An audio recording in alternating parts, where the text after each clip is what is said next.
Tweets like this, and this are going viral.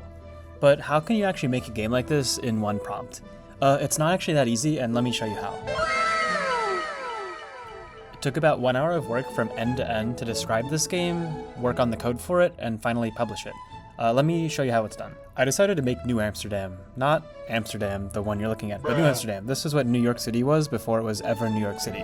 It started out as New Amsterdam. Obviously there's no videos of this, but it was right about here on the map where New York City is today. So to start out, I gave Cursor 3 pictures. This first one is a map of New Amsterdam around 1660.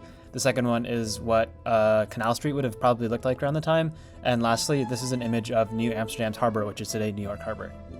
So I went in and first switched the model to Opus 5, which I found to be pretty good at making games. From there, I called in a skill in Cursor, which is a game loop skill, and don't worry, I'm going to show you exactly what that is in a second.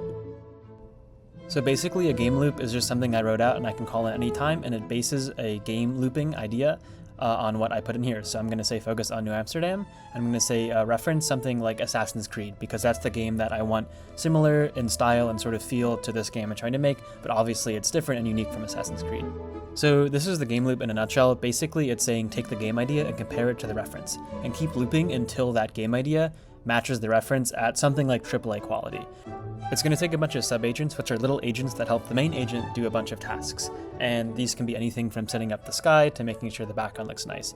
And again, it'll keep working until it actually is happy with what it's done. So I posted the game on Reddit because it got some traction, and it actually blew up on Reddit. But some people were like, oh, was this actually one shot? Is this even real? Yes, it is real. I built it just under an hour, but it is or isn't one shot depending on your definition. I put in one thing and basically got a fully playable result from that. But of course, the sub-agents do a lot of work behind the scenes. So depending on how you define it, it may or may not be.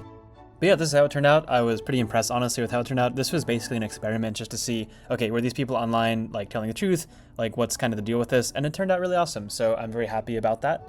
Right before I exported it to share it on the web, I did have to clean it up by deleting a bunch of screenshots. Basically, when the loop iterates, it takes a bunch of screenshots of the game to make it better. And yeah, it took way too many screenshots. So it was like 2.5 gigs of screenshots, so deleted that. And the last step was to put it on the web so anybody, like my friends, could actually play it. So I chose to upload it on Vevey. It was pretty easy. I just asked Cursor to export a zip file, and then I can upload that here.